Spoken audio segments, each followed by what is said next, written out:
Israelite School, University of Practical Knowledge. You understand? Biblical scripture breakdown class. Getting in tonight, the law of the Most High is perfect. Like the Most High's laws, His laws, statutes, and commandments, they are perfect. They are exactly how life should function. The Lord set everything up perfectly. He set everything up to function a certain way with a perfect order. That's exactly how things are supposed to go. The problem is that man has changed things that the Lord had set in motion. You understand? All right.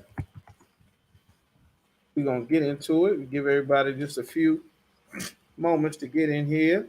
Like everything that the Lord set up, like He knew exactly what He was doing.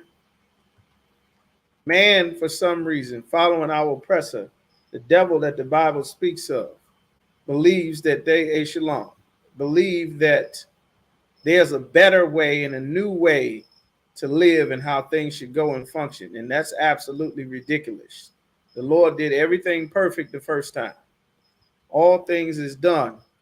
You understand? We're going to get into that tonight. Like the law of the Lord is perfect, and the Lord perfectly set everything up. You understand?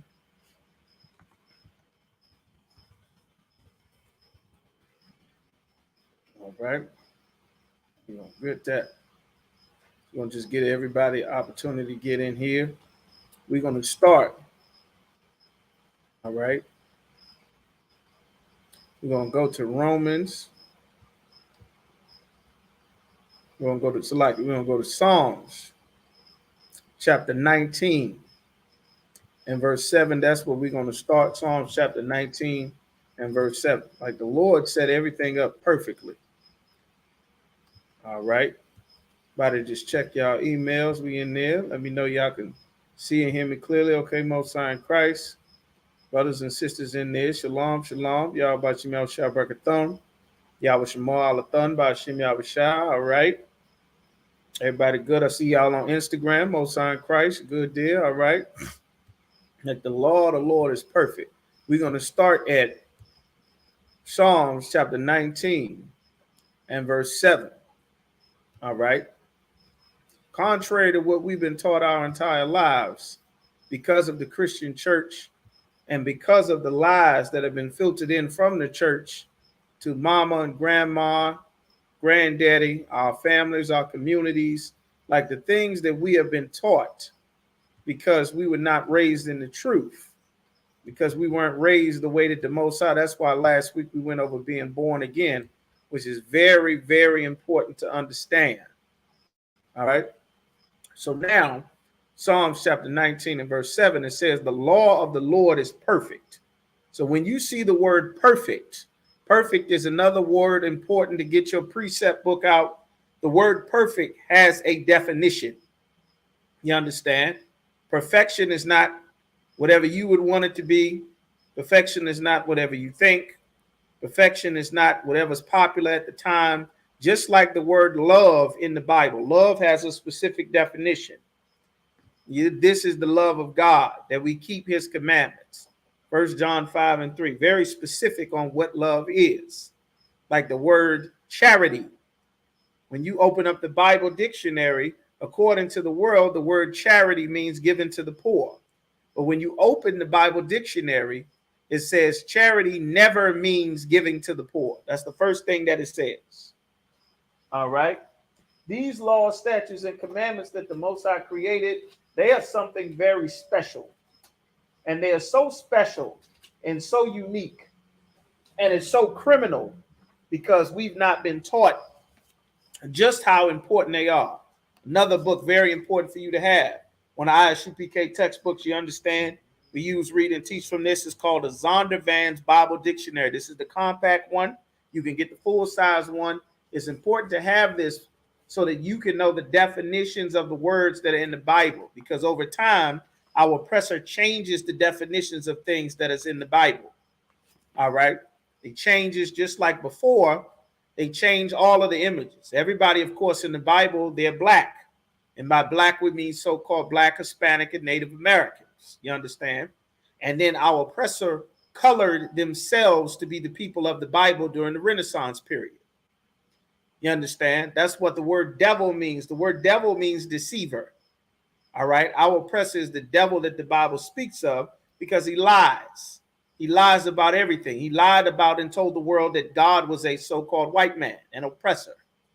When you open the Bible in Daniel describes what God looks like. He said, no one has ever seen God, and that's a lie.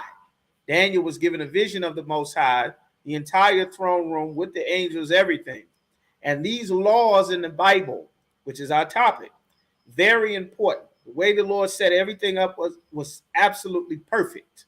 From the law, how he gave the law, everything was set up. There was a system that the Lord put in place that works. And if our people turn back to the Most High and get in the ISUPK, you will see the full benefits of the system that God had put in place with his laws. So back to the scripture we were reading in Psalms 19 and 7.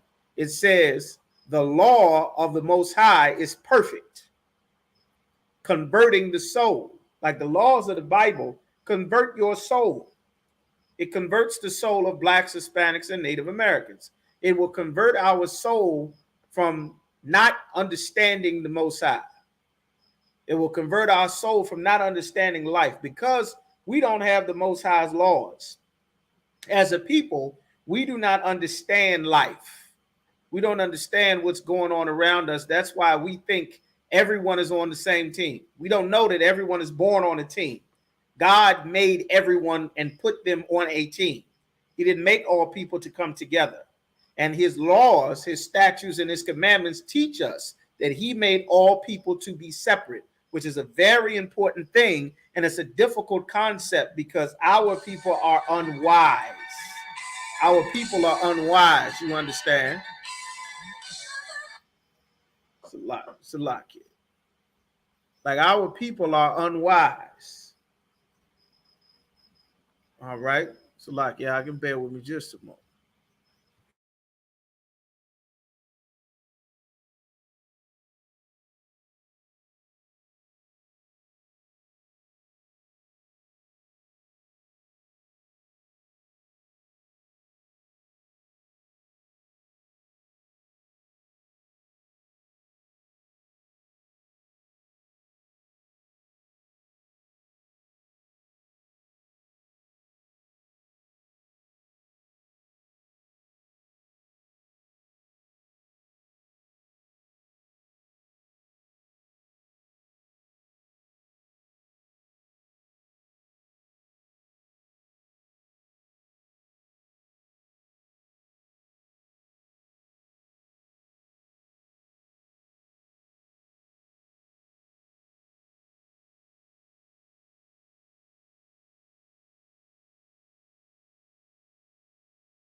Come.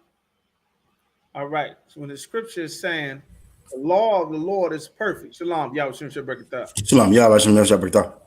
All right. So when the scripture is saying the law of the Most High is perfect, converting the soul, it changes the soul.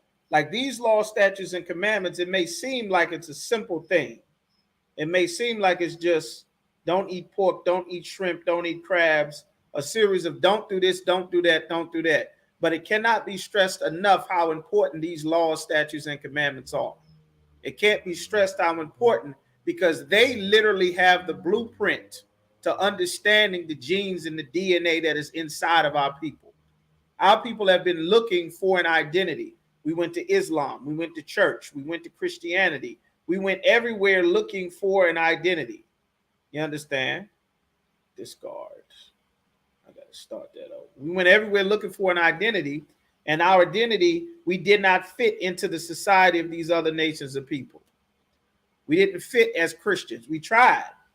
We tried. We joined the Democratic and Republican Party despite the fact that the Ku Klux Klan burned crosses on our lawn. We joined the Baptist Church.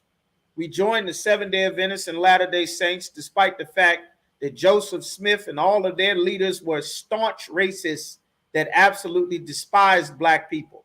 You can go on YouTube right now and look up videos that the Latter-day Saints and the Mormons teach their people, old cartoons that show that the reason why your skin is brown is because you're evil and the devil has entered our being.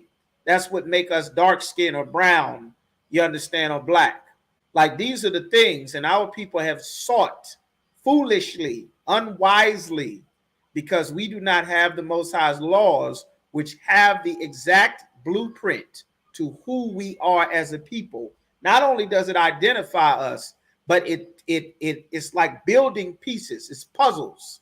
It's blocks that connect with who you are, connect with what the blood inside of your veins are, the way that our language is set up, the Lashawan Kwadash. It connects with the way our people speak. Our people don't speak that good, proper French like the white man from France, or Spanish, or English, or Dutch, or any language that our people speak. We have our own twist on it. It's called slang or ebonics or improperly pronunciated. You understand? Because it doesn't resonate with our spirit. That's why nobody can understand the Bible, because it's not written for all people. It's written in slang, which is by default the automatic way that Blacks, Hispanics, and Native Americans communicate. That's our default setting. You understand? So much so that the other nations of people, when they come to try to learn a language, they're not learning from what's in the school and the textbook. That's what you'll get if you go to class. But to actually be proficient in how the language is communicated and dealing day-to-day basis with the people, they're going to have to learn a slang version. You understand? They're going to have to learn what the people are saying. And that's the default, because we are the Lord's chosen people. The Bible says that we are the salt of the earth, and we lost our flavor as a people because we have not obeyed the Most High. All right. You looking like just a blur right there. I can see some of you, but you got the gates of heaven behind you, and you just a brown blur with some teeth. That's all I see. It's like that's not better, but I'll take it. It's better. It is better. We'll go with that. The other one is lighting this hotel is terrible. Hey, listen, it's the wild. We'll roll with it. So Psalms 19:7, it says, the law of the Most High is perfect, converting the soul. Like, these laws, statutes, and commandments do something to the soul of your people. That's why our oppressors had rules in the Bible that we could not keep our laws and our customs, because it puts something inside of us that is greater than anything that could be outside of us if we obey the Most High. And they knew it. The Moabites knew it. That's why they said, if these people serve their God, there's nothing you could do to them. But if you can entice them to sin against their God, you'll have them. That's what the Greeks understood. The Greeks said, nobody can be a Jew anymore. No more Sabbaths, no more high holy days. You must take our custom. You must put up these gymnasiums and a place of exercise. They needed to get us to separate from our culture, which is the Most High's laws, statutes, and commandments. It is contained within those laws. That is what made us a free people and a nation coming out of Egypt. Because without the Most High's laws, statutes, and commandments, we were just the people that the Egyptians deported. Contrary to what they teach in historical records, Egypt was filled with all different nations of people, just like America was. And the Egyptians were oppressing all of the other nations of people, just like America does. You understand? It was filled with other nations of people, but there was one nation of people that was absolutely at the bottom, that was the one doing all the work. That's why these records are important to teach our children. That's why right now I just read there's some bill with about 670 teachers. And the teachers signed some bill to make sure that American history is not taught in class anymore. They don't want the history of America to be taught in class because there's too many records coming out about the mass graves of Native American children buried under all of these cities. There's too many records being exposed about why black people can't get their stuff together. Well, you finding that there's some river, and at the bottom of the river or at the bottom of this lake that's 20, 30 feet deep, at the bottom of this lake, there's an entire city where black people used to live before they flooded it and killed everybody. There's the Devil's Punch Bowl in Mississippi. You understand? There's remnants and ruins of rosewoods all over America. And the Red Summer, Lincoln, Nebraska, 1919.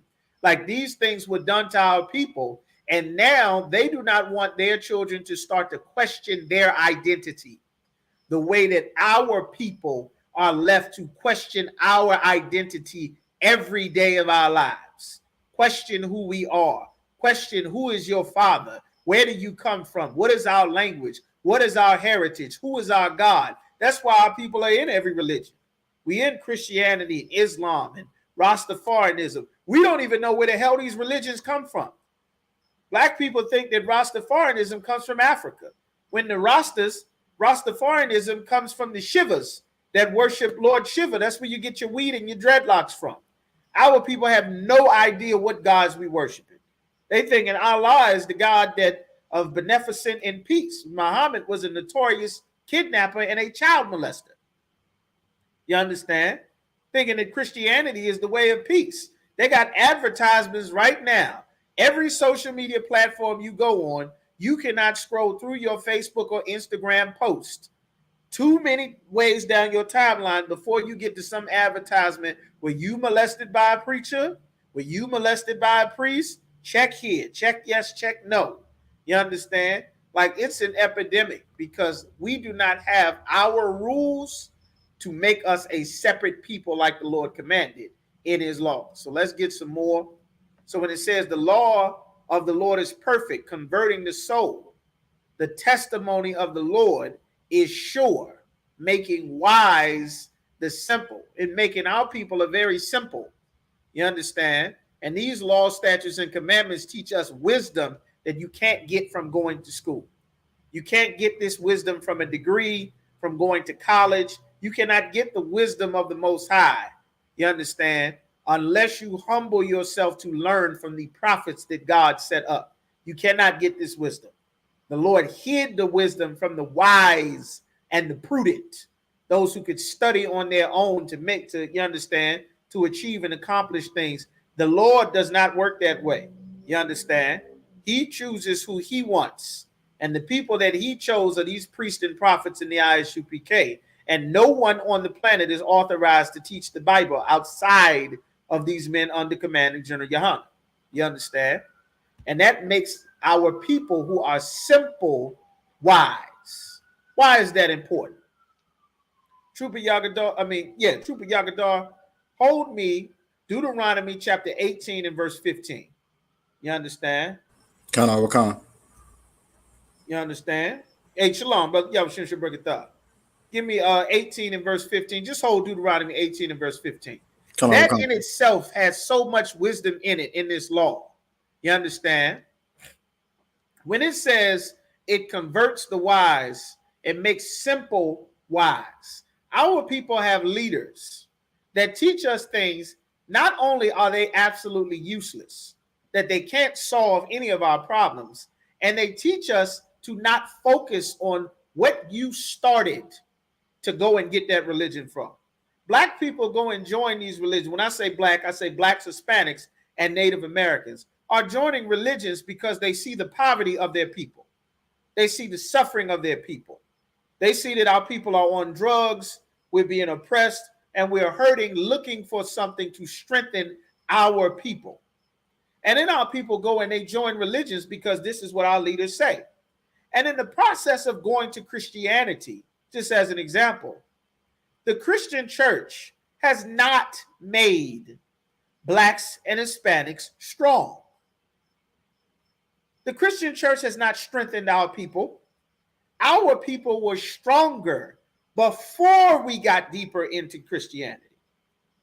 The Christian church made our people weaker. You understand? It made our people weaker.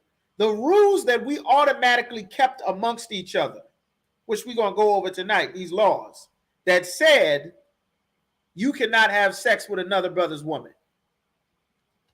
The Christian church changed that rule to make it God knows your heart. You unequally yoked. Woman, thou art loose. The Lord put boundaries and things in place to make sure that brothers knew this is as far as I could go in a situation, and sisters knew this is as far as I could go in a situation. These rules made us wise. The Christian church told us that God's laws are done away with because of Jesus Christ. So the boundaries that would normally tell a man not to go and destroy another man's family by having sex with his woman, those boundaries are gone. The boundaries that are there to tell a woman not to destroy her family and take those kids away from that father so that she will end up raising them on her own, not to destroy that family, not to destroy her daughters by having man after man see mommy getting passed around by the whole zip code as a baby, not having destroying her son by having her son seeing multiple men coming and going, dealing with his mother, dealing with his aunts, dealing with his sisters. You understand? These things destroy our people from the framework that the Lord set up to have an automatic chain of events for how life is supposed to function. It destroys our people, man. The Christian church removed those boundaries. Before, a woman would say, well, I need my man. I need a husband. I'm not supposed to not have a husband and be raising kids. The Lord set it up by default. You can't have kids without sex. Sex is marriage. Within your sex, you get marriage, you get a husband, you get kids. Kids have a father. Kids have a mother. This is an automatic family, how the Lord set it up. It's automatic. It's built in.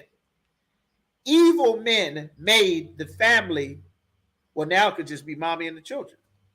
You don't need the man. You don't have to. If you don't want to, you can get rid of him. He's not in charge. Even though the court system is going to demand that you be in charge, as much as they say independent, don't need a man, they're still going to try to put you on child support, whether the kid is yours or not. Even if you're the stepfather, they're going to try to put you on child support. Why? Because what the Lord made is permanent, and it was perfect the first time he set it up in order. This that our oppressor has taught us has failed. We got to sever our ties from this way of thinking. The Christian church is responsible for that. I'll give you another one. Our people went to Islam. Islam has not strengthened black people. The prisons are filled with black Muslims and black Christians that are continuously going back. Our neighborhoods that are filled with murder and crime and robbery are filled with Islam and Christianity.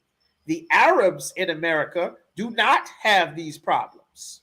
They're not going to jail. They're not getting busted with the pills and the drugs and the opioids, even though it comes from Afghanistan and Iraq and Pakistan. They are not the ones that are suffering under that. They're able to trade oil on the stock market. They're able to get Social Security when they come from Iraq and Afghanistan and don't have to pay into it. They're not telling the Arab woman to abort her Arab babies. And these are the problems that black people face that drives us to these religions. And once we get in these religions have nothing in place to deal with our issues. It only teaches us to love another nation of people and ignore what is being done to us. That weakens us as a people. That's why no other nation of people will allow you to come and bring your religion to set up on top of them. You understand? Like that's why when the oppressor came from America to the Middle East, everybody and their daddy, uncles, and cousins was fighting against him because they said, this is not our way of life. We are not going to allow you to come with your way of life and dictate how we are supposed to live. We are not white men, but our religions have taught us to live like other men. And that's against the Most High. And God's laws will convert our souls to make us wise again. You understand? Because right now we are simple. Verse 8 in Psalms 19 and verse 8, it says, the statutes of the Lord are right. His rules, his statutes. When you go to court, that's when you learn about statutes. The Lord gave us laws, statutes, and judgments. You understand? Different rules and codes about how we are supposed to operate and carry ourselves. Right now, as a people, our people don't obey rules and codes about how to carry themselves. That's why it's a million of us in prison. Our sisters are not across the board, are not upholding codes for how the Lord said that they should carry themselves. That's why they dressing with their breasts showing and their behind showing and see-through clothing on the street, being with multiple men. If you are a woman that is married, you are not supposed to be dressing in a manner that is enticing another man to want to be with you. You're not supposed to do that. That's not modest apparel. You understand? You are not supposed to be naked on the street. If you are a man, you are not supposed to be naked on the street, walking with your shirt off and all of that. That's Greco-Roman culture. That is not our culture. That is a sin. You understand? And the Lord has things set up in such a way that it is absolutely perfect. We're going to get into some more. All right. So when it says the law of the Lord makes wise the simple, his statutes, the statutes of the Lord are right, rejoicing the heart. Like his rules make the heart rejoice. You understand? The Bible says when the righteous beareth rule, the people rejoice. But when the wicked beareth rule, the people mourn. You understand? And we've been taught to live our lives in a wicked way that causes our communities to be filled with mourning. That's why these laws will convert our soul to make wise the simple. It says the judgments of the Lord are true and righteous altogether. You understand? So let's get some. We'll make wise the simple. Take me to that scripture that you hold in there, Trooper Yakadar. Your sound went out. Hold on 1 second. Go ahead now. Deuteronomy chapter 18, verse 15. The Lord thy God will raise up unto thee a prophet from the midst of thee.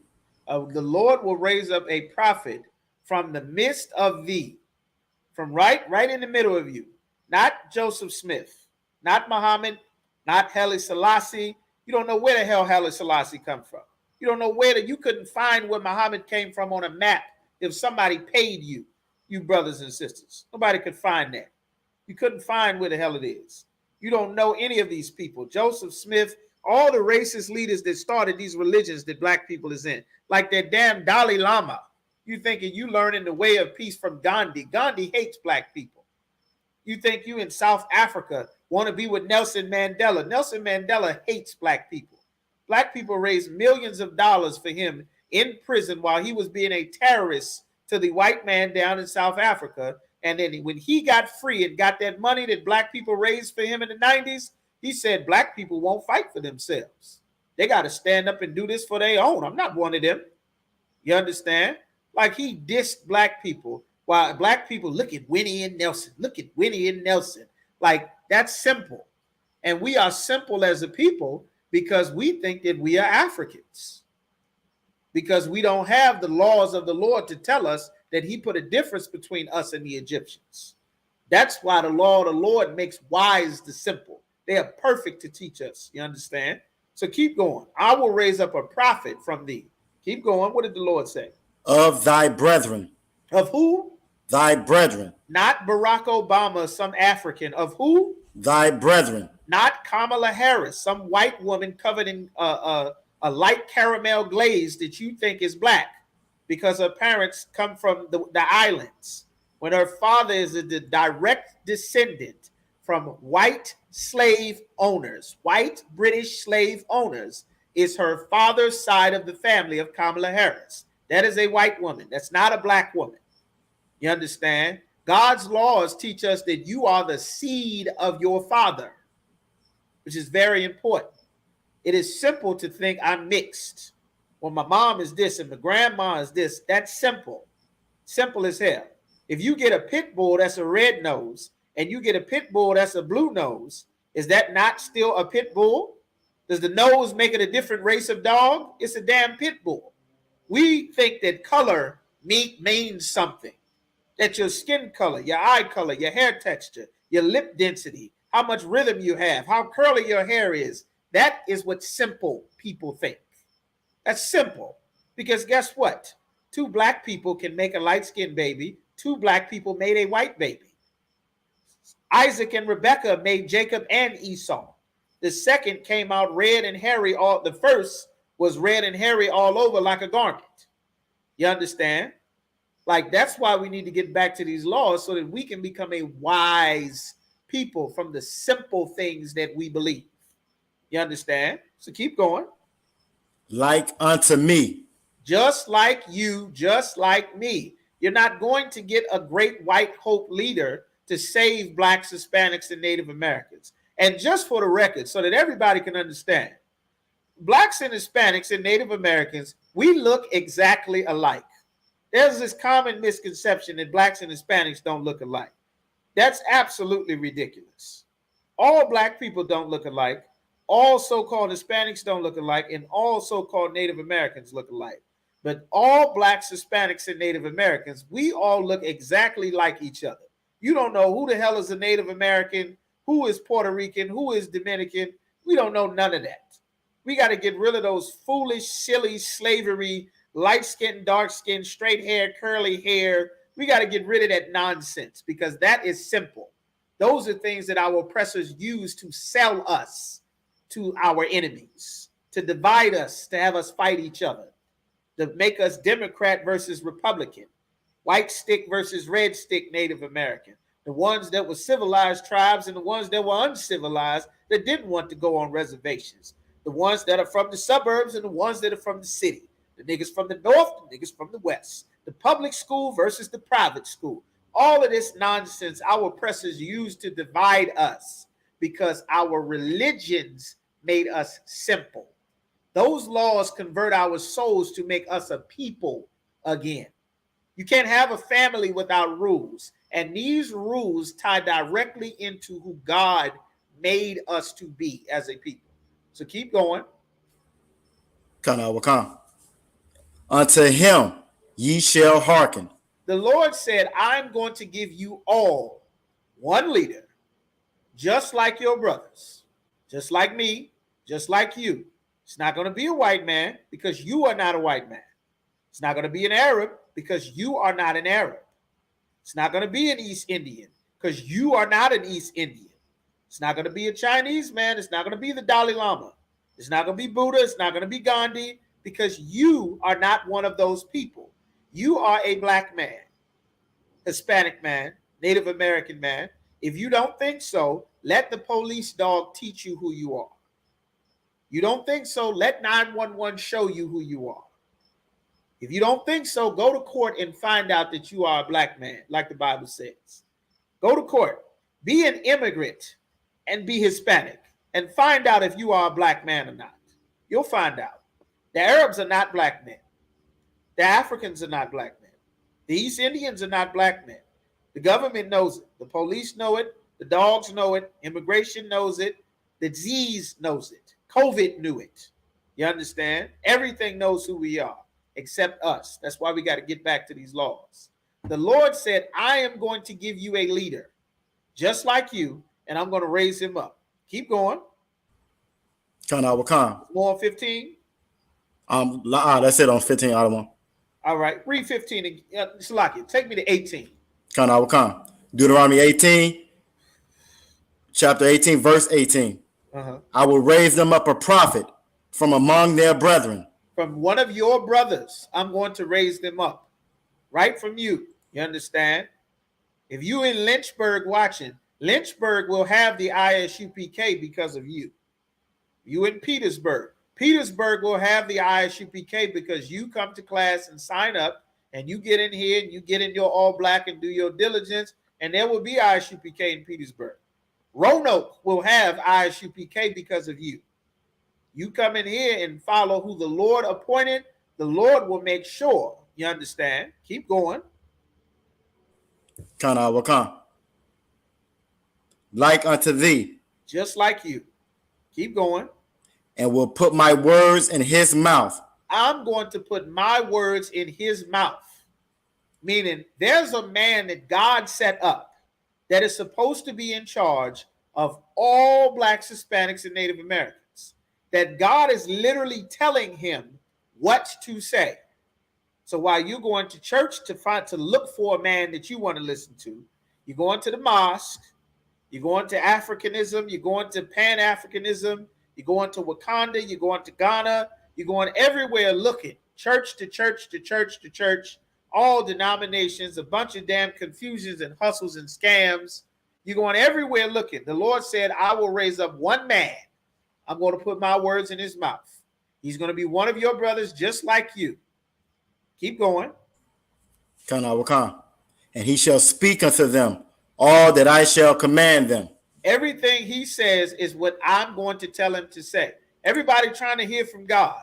Everybody swear God is talking to them because the Christian church has taught our people God speaks to everyone individually.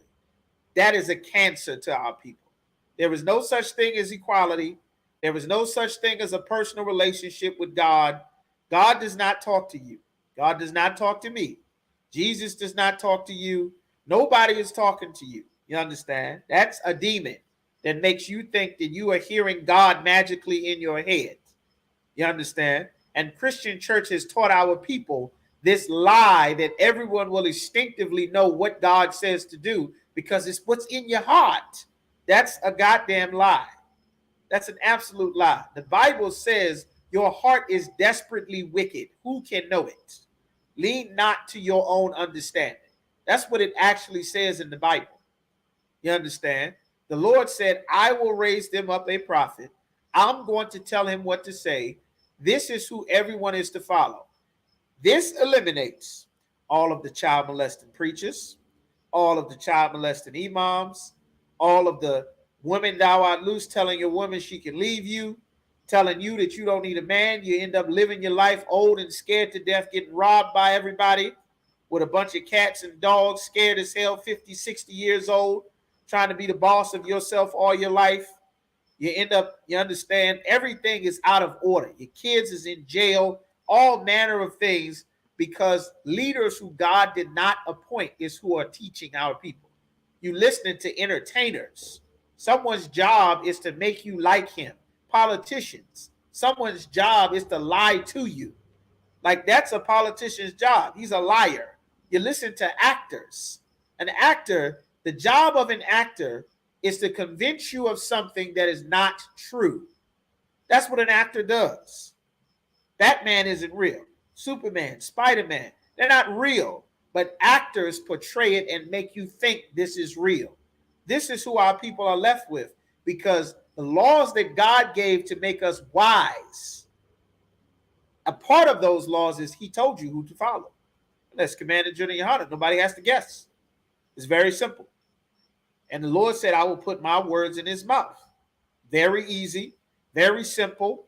Nobody has to guess. Keep going. Verse 19. And it shall come to pass that whosoever will not hearken unto my words. And it shall come to pass. Like this is a future prophecy. This is what's going to continue to happen. Whoever decides that they are not going to listen to my words. How do you know God's words? Keep going.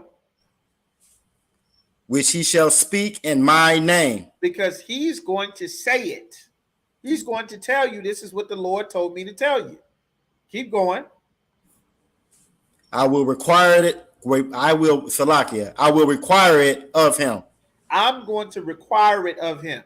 He's going to have to answer to God why you did not obey the prophet that the Lord set up. He's going to have to answer. That's what the Lord is saying. Because the Lord puts a man in charge, and you are required to obey that man that God put in charge.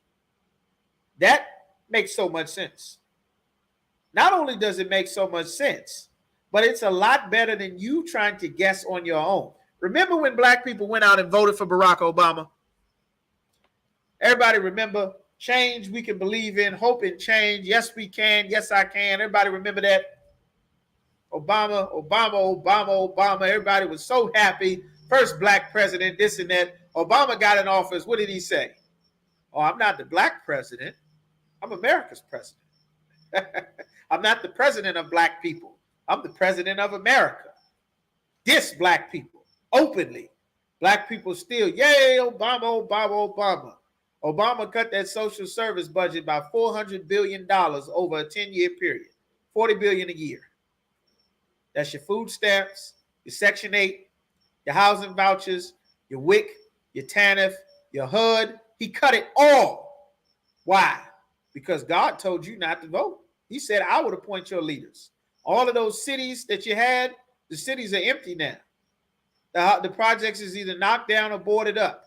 The affordable living is gone. Barack Obama did that. He helped make sure that there were more Planned Parenthoods so that your woman, your sister, your granddaughter, your mother, your girlfriend, your wife, there's no such thing as a girlfriend, by the way. You have sex with that woman, that's your wife. We don't have boyfriend, girlfriend. Christians made that nonsense up. Sex makes you permanently joined together. Shalom. All right? Barack Obama is the reason why Planned Parenthoods are everywhere. George Bush wasn't for Planned Parenthood. Barack Obama is the reason you got men dressed as women competing in little girl sports, wrestling women, breaking their jaws, dumping them on their neck.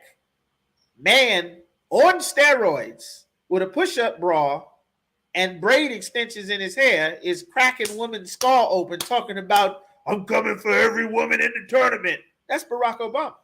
He did that. You understand? How did the black community get married to homosexuality and abortion? The leaders that you chose. God said he would appoint a leader. Our people disobeyed the Lord and chose Obama. And then what happened? Did life get better for you black people? Did it get better for us? Did you get more jobs? He said he worked on the economy, got everything fixed. You got your houses. Nobody lost their house. Black people got all the houses in the world under Obama, right? No.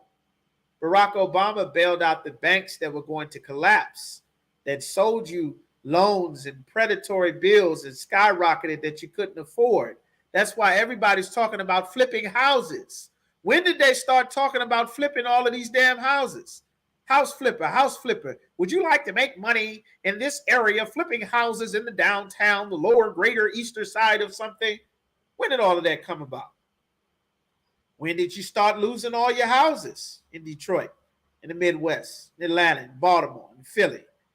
When did all of it go? Well, I'll tell you when. It was during Obama. It was during his time. He cut it. The one that you saw, he sung Al Green. He got on church and saying, let's stay together. And oh my God, he's so black. Oh, we got to vote for him. He brown like I'm brown. You didn't want to hear the prophets of the Lord. Commander General Yohana was on the street. Y'all tried to kill us, saying, do not vote. You're not supposed to vote. Christ is our king. Like we didn't join into America and it's destroying our people because we were simple and we threw away the Lord's laws. And you stood in line to vote, and guess what they started to do? The response for you putting Obama in office, they got you more Planned Parenthood, more abortions, more LGBTQ, more rights for gays to get married, which Bush was not giving, more rights to push the envelope further. They're trying to get rid of the age of consent. They got sexual predators having a special day to go and introduce themselves to the children, specifically to introduce themselves and their sexual orientation to children, not to teach them how to read and write and count. You thank Obama, because Bush wasn't going for it. Not that we were supposed to vote for Bush or Obama. Before that, how did you get this crime bill, the mandatory minimums and 3-strike laws? You're a teenager that sells dope because they flooded crack cocaine and heroin into your community thanks to Reverend Al Sharpton, special FBI agent CI7, who worked with the U.S. government and the mafia to distribute crack cocaine and heroin into every black community across America, black and brown community across America. So now that the previous black leaders that you chose Rather than obeying the prophets in the ISUPK in the 60s, you chose the civil rights leaders. And they said we should integrate, that you should be able to go to the white school. And by doing that, they fired all the black teachers and wiped out the black schools. And now you have black schools filled with black kids that don't even go to the school. The water is bad. The paint is lead in the water. The kids not learning anything. They're going straight from school straight to jail. School to prison pipeline didn't exist when black kids went to black schools. Wasn't there. Now that you integrated, we got a school to prison pipeline, a direct track straight to prison. How did that happen? Black people loved Bill Clinton and his wife Hillary Clinton because he smoked weed and he played the saxophone. And black people, oh, we must, he's one of us. See? And what did him and his administration do? Mandatory minimums. You addicted to drugs, you get life too. You strung out because your neighborhood is destroyed, your family is destroyed because in order for your mother to get benefits, our civil rights leaders told us to join to America. And then they said you had to get rid of your husband in order to get housing, clothing, food, childcare, a place to live. You forfeited your husband. Why? Because Christian preachers, who are the civil rights leaders, they told us that this is what we were supposed to do. You see the damage that comes from not obeying the prophet that the Lord set up? All the murders and overdoses of crack cocaine, all the sisters and brothers who prostituted themselves after they stole everything that they could from their family, after they shot it up their veins or snorted it up their nose or smoked it and burnt their lungs out before their brains and blood vessels fried and they overdosed. You see what happened? God said, I will require it of them if they don't listen to the prophet that I set up. This is why. Think of all of that could have been avoided. Think of how much more can be avoided if our people just obey the Most High. The laws of the Lord are perfect. Who knew COVID-19 was coming? Commander General Hunter did.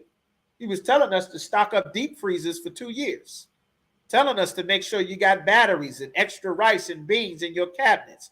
The Lord is sending something through that's going to wipe out everything. Then the grocery stores got empty. The hospitals got full. Everybody's sick. The nurses are sick. The police are dying. The paramedics are dying. God put his words in the mouth of a prophet, just like he did in the days of old, and our people ignored it and suffered greatly for it. The Lord said, I would put my words in the mouth of the prophet.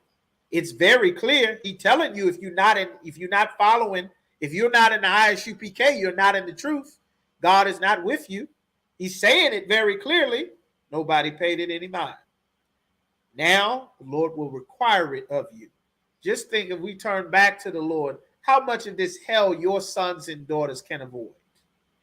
How much hell can my son and my daughter, my brothers and sisters, the next generation of us, could avoid these pitfalls and this terrible life filled with murder and uncertainty? The Lord put his words in the mouth of the prophets to tell you exactly what to do. That makes wise the simple. Things you don't even think about, God is telling him to tell you, because the Lord controls time. He controls night and day. He controls life and death. The Lord is in charge of that. Our people have not been taught about the Most High. And how do you learn about the Most High? How do you learn about the Lord? How do you know? They say God is love. How do you learn about God?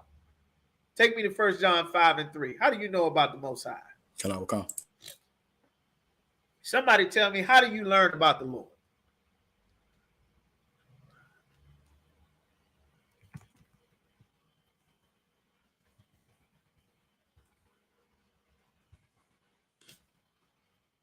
All right. Say, cleave unto the Lord.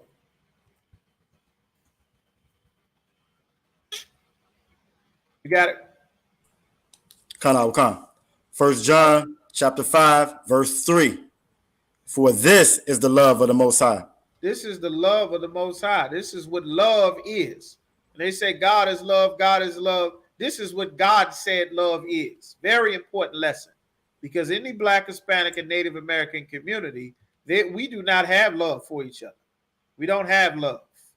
We don't have the slightest idea what love is. We think love is a song, love is a feeling, love has a dollar amount, all of these things. We have to be taught exactly. Officer Murtaza Paras said correct. We have to be taught. Imagine teaching your sons and daughters what God said love is, so that they don't have to guess for the rest of their life what love is. So that they don't have, so that you understand, by keeping his commandments, damn right, Officer Natazab, so that they don't go looking for love and find a drug dealer to teach them that Percocets is love, to teach them that fentanyl is love, that weed is love. You understand? Until they get the fentanyl and they overdose. They guessing, looking for love, looking to go to church to find the love of God, and the child molester runs the church. You understand? That's why the Lord said, I'll put my words in his prophets, and I will teach that prophet. He's going to tell you what to say, and he is going to influence what you think and how you live, because it's coming from me. You understand? Keep going. That we keep his commandments. The Lord said that we keep his commandments. He says, this is the love of God, that we keep his commandments. You understand? This is the love of God, that we keep his commandments. Loving God is to keep his commandments. Like, we can't understand what love is without these laws, statutes, and commandments. We can have feelings, we can have emotions, we can have songs, but we can't have love, which is what God actually said. Let's get some more. You understand? Come. And his commandments are not grievous. They're not grievous. The Lord's commandments are not grievous. You understand? They're not grievous. Take me now, all right, to Joshua chapter 23 and give me verse 6. Joshua chapter 23 and verse 6. Come. Joshua chapter 23 and verse 6. Be ye therefore very courageous to keep and do all that is written in the book of the law of Moses. Be courageous to keep and do what is written in the law of Moses. Like, the Lord's laws will make us courageous, make us strong. Like, our people getting weaker and weaker each generation, because the Christian church teaches us to break God's laws. You understand? Think of how strong brothers were in the 90s. How strong brothers were. You see brothers walking now, you don't hardly see a black man walk no more. Black man walk was so strong, so rough, so hardcore, so proud, you understand? Like, that was something to try to imitate. The other nations would try to imitate it when they want to be a strong person. They would try to imitate our people. But now, look at what our people have become. You understand? Not strong like we were anymore. We got decades of drugs destroying our system. Brothers can't stand up straight, can't hardly keep weight or eat right. You understand? Because there's so much stress that we destroyed because we didn't continue building our people. We stopped building our people to go and join our oppressor. You understand? And it weakened us. You understand? It sucked the life and the ethnicity right out of our people, right out of our music. You go look at the music from the previous generations, our music was strong. Could no white man imitate the music we were making? Name me the white groups that was making music like the Stylistics. Find them. Like the OJs, the Temptations, the Four Tops. Name me them. You understand? All that singing and soul and music and chorus, they don't exist. Name me the white female groups that was being your total and in vogue, that could actually sing, your TLC with all the talent and everything. There's no equivalent to what we did as a people. None. And then the more and more that success meant joining our oppressor, we got rid of it. Our music became less ethnic. It was less about we being black, we being proud, we being Hispanic. We got our culture, we got our flavor, we got a certain rhythm in the way that we move and deal with things that the other nations can't move this way. Can't no flat behind white girl do all of this salsa and this movement and this step and cha-cha and electric slide. They can't do these dances. They don't have that spirit. They don't have that soul and that flavor. You're over there looking at some dusty Hamites doing the same two moves, looking simple as hell, so proud that somebody brown is on TV, because you don't realize how valuable you are, that the Lord made your people. We don't realize that. And the more and more we joined our people, the more and more we joined, the other nations started to do what we were doing. Then they mirrored all those R&B groups that black people were from the 70s and the 80s and the 90s. And by the time you got to 2000, there were no more R&B groups. What you had? Jagged Edge, 112, a few here and there. By the time you got to 20, what? 5, 6, it was gone. Then our oppressor came with his groups to mirror what our people were doing. Your NSYNC, your Backstreet Boys, your Timberlake, your this, your that, your 98 Degrees. They steal the flavor that we have. And because we join with our oppressors, the salt has lost its savor. They got Usher doing techno and house music. You understand? Like all of the soul and trumpets and ethnicity. The same thing happened to the tribe of Ephraim, Chapin and Simeon with reggaeton. They sucked all the ethnicity and drums and maracas and flavor and trumpet out. Now they're doing house music. Silly house music with accordions that can be for our oppressor. It's no longer about us. This is our style, our soul, our flavor, our brother. We ain't that no more. We just whores for our oppressor's money. And that drains our people because our religions do not have what is necessary to keep us strong. They don't have what's necessary to protect our soul and convert the wise and make wise the simple.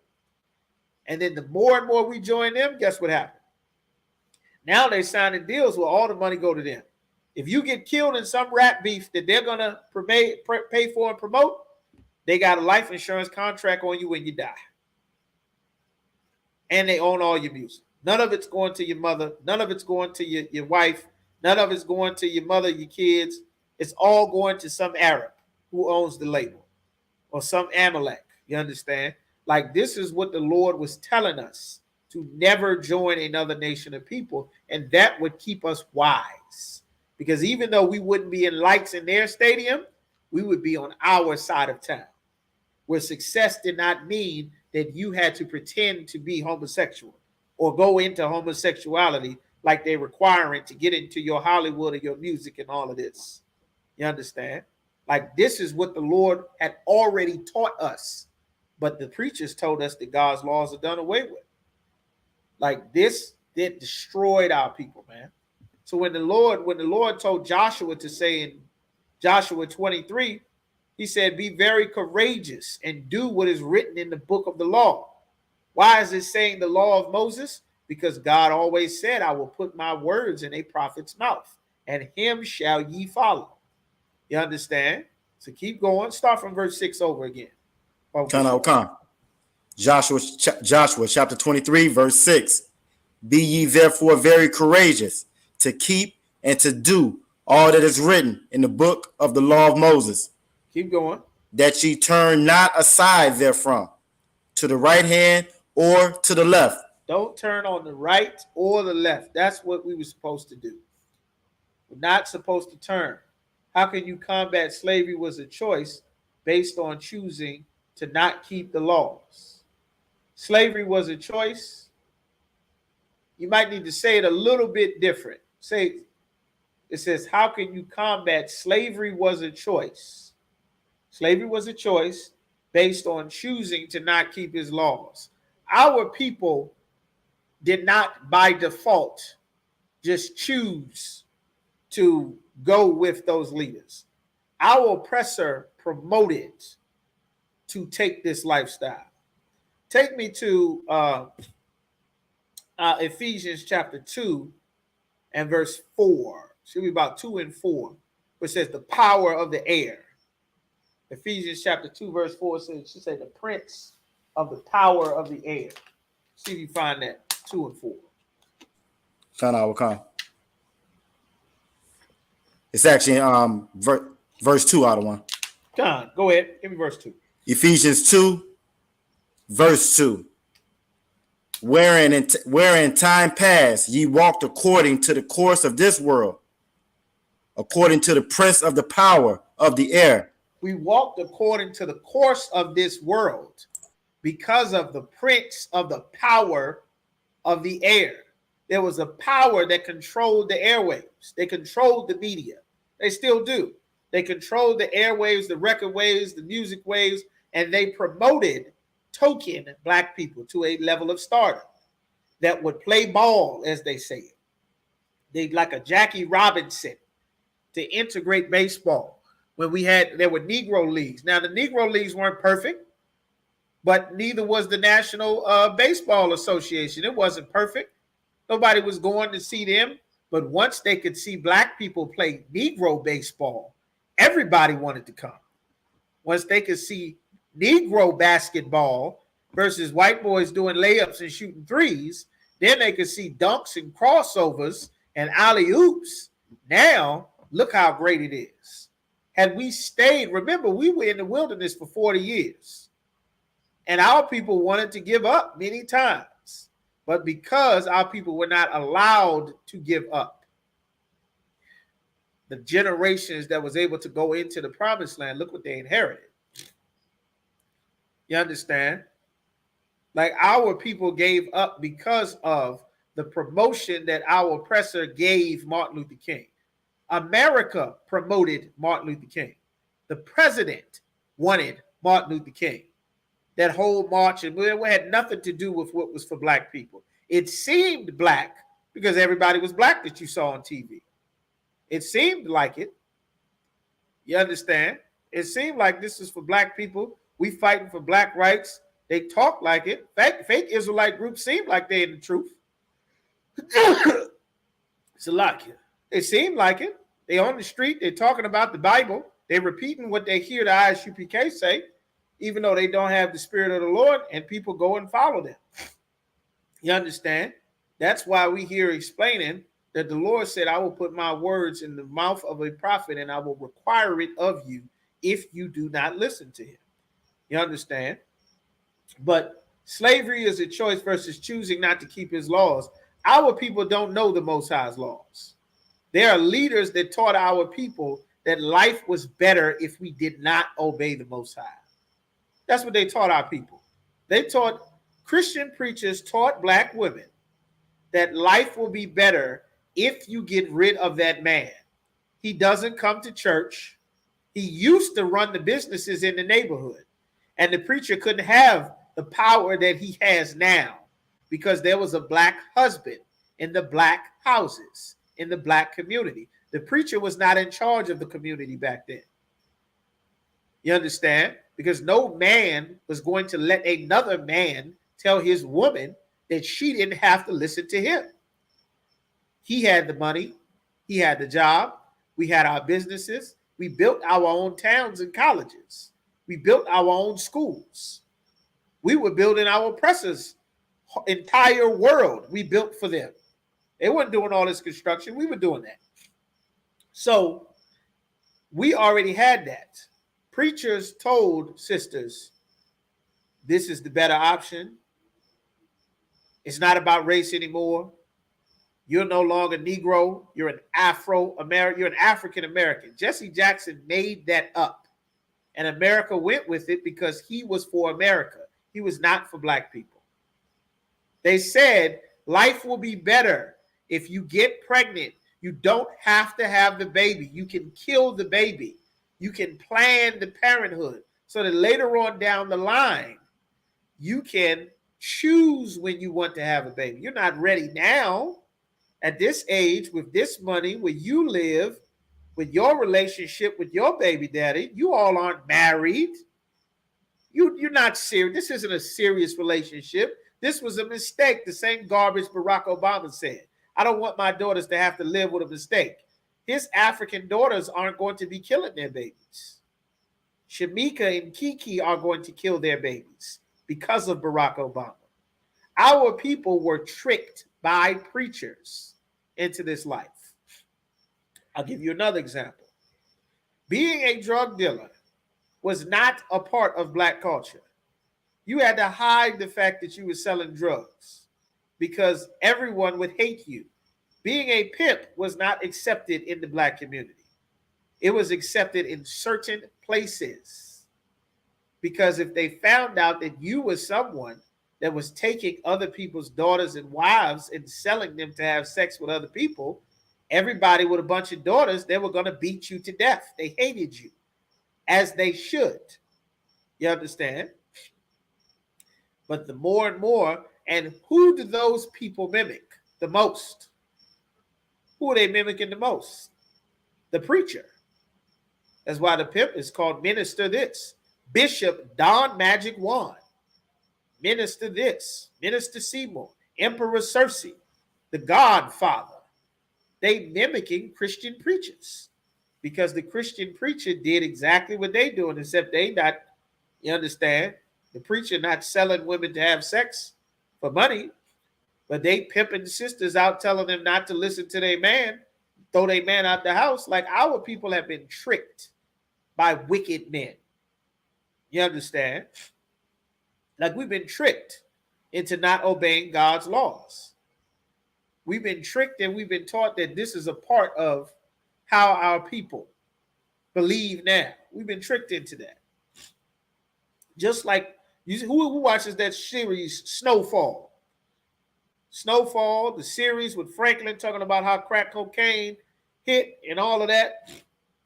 Our people didn't know what crack cocaine was. People didn't know anything about it. The coca leaf comes from Colombia. Black people in Oakland and Baltimore and Richmond, they couldn't find Colombia on the map if you gave them money in the 80s. Nobody knew where the hell that place was. But they tricked our people because that was the wave. That was the wave that our oppressor had imported into our community. And they did it with our leaders. Give me that strength in the hands of evildoers. Give me that scripture in Jeremiah.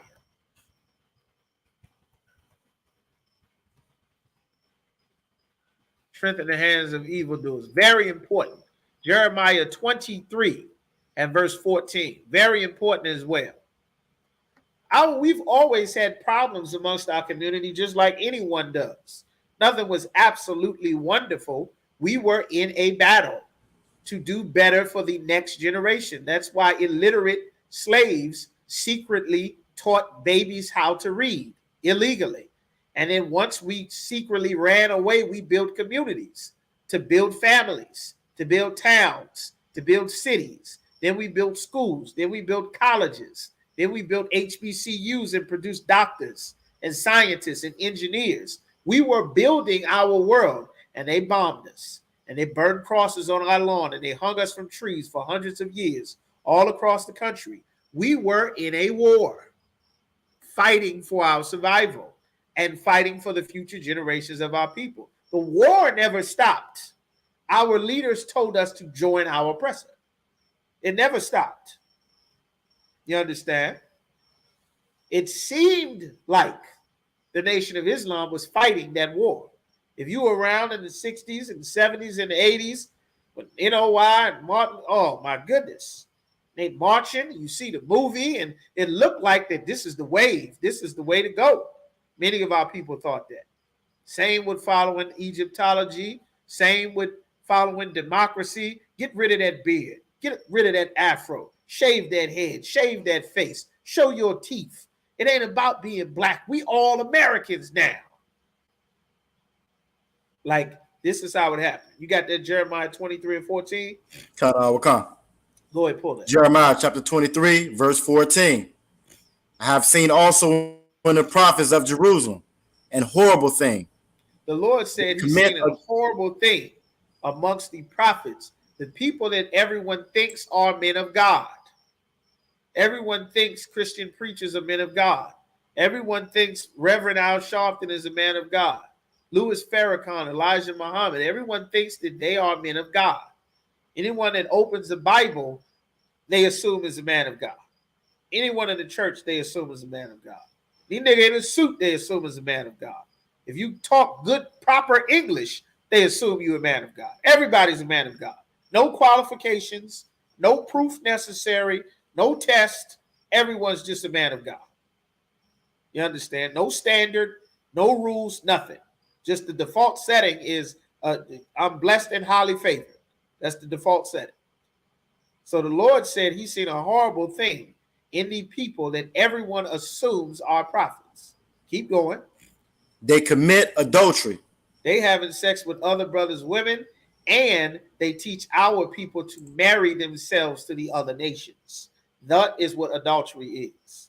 And our leaders taught us to marry ourselves to America. Marry ourselves to get rid of that afro, get rid of those braids, get rid of that beard, get that face nice and smooth. Stop talking that blackity black talk. Take that bass out your voice. Get rid of that. Get rid of that husband. Girl, you need to go to school, get you some money, get you your own, get your career. You got time to be bothered with no niggas, man. You ain't got time to be dealing with no kids, girl. And you have a baby when you ready. Abort that baby. You understand? I got a career. I got to go to school, get my degree. Now you got your degree. You're old. You're trying to double back around and find a man, and you realize you spent your man-getting, family-having years being an American, not a wife and a sister.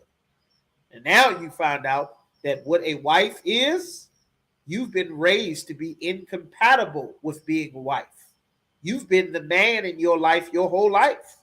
You've decided what you're going to wear, and the preacher told you, don't nobody own you. Don't nobody tell you how to wear. Don't nobody tell you what's appropriate. You and God. God knows. Wear what you want. Do what you want. Don't no man nothing. You ain't tied to no man. You loose. And they told that to sisters for decades. And now here we are. Keep going. And walk in lies. They walk in lies. A lie like equality. Everybody thinks that they're equal. Equality doesn't exist. You understand? Men are not equal. All right? Women are not equal to men. The children are not equal. There's a firstborn son. The firstborn son is not equal to the other sons. There's an inheritance that goes to the firstborn son that does not go to the other sons. Wives are not equal. Yet is one, all a woman shall accept every man. Yet is one daughter better than the other. There's no equality. You understand? That's why it's in the law. If a man have two wives, one beloved and one hated. You understand? That's in the law. Bible is not magic. You understand? There are rules on how to deal with that. Just because you can't stand hearing her mouth and she not as pleasant as the good wife, that don't mean you can throw her away. And just because you give a bunch of attitude, that don't mean that you get to go have sex with another man. There are rules put in place that the Christian church told us these things didn't matter. And this is the horrible thing that God was talking about way back in Jeremiah's day. So keep going. They strengthened also the hands of the evildoers. Read that again. They strengthened also the hands of evildoers. They strengthen a man that would do evil things. They make an evil man strong. How do you make an evil man strong? An evil man is strong. What is an evil man? Somebody tell me, what is evil? Tell me some things that are evil. What is evil? What's evil? Y'all give me some examples of some evil things. Give me some. Type them in there real quick. Y'all type them in. What are some evil things? Give me some examples. You understand?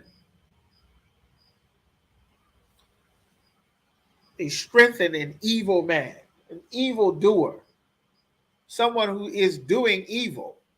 Instead of him realizing, damn, I'm evil as hell for this. I'm wicked as hell for this. This is wrong as hell. I shouldn't be doing this. This ain't right, man. I can't do this. Instead of that, they say, you understand? Something causes mischief. Too vague. You give me a Christian answer. Take the Christianity off of your answers. Gotta get rid of that. Say raw and tell the truth. Don't give me church answers. Not following the dietary laws. That's evil. Give me what all of our people will see is evil. Teaching someone to disobey the law. Okay, let me stop y'all there. Y'all giving me righteous man answers. Okay, give me answers that the average brother and sister in the world. There you go. Recall now. I think it's probably Rakawa now. The sister said, murdering your brother. Yes, sister. There you go. Give me some good, solid nigger answers. No more of these. I'm serving the Lord now. I don't rob people no more. I'm serving the Lord. I'm not gangbanging no more. You understand? We out the mosque. I don't get high no more. Give me some good, solid, raw answers. Smoking. There you go. Stealing. There you go. Them some good ones. Murder. The sister said murder. Brother said murder. You Salaki understand?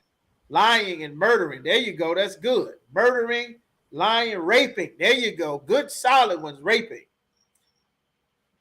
The rapist is in charge of the church. There is an entire religion that is built upon child molesters.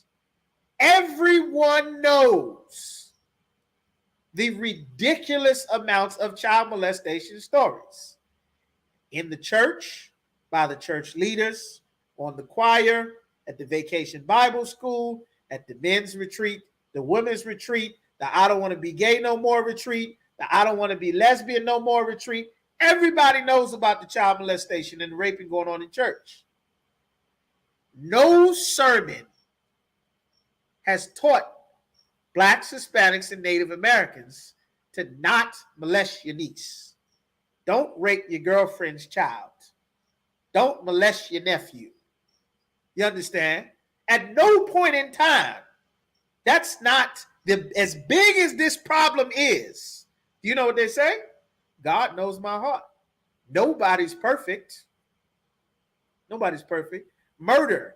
How many murders are happening in I think my neighborhood where I live now, and there must have been 11 drive-bys just within these first 20 days of April. Just within April. Daylight, nighttime, you understand?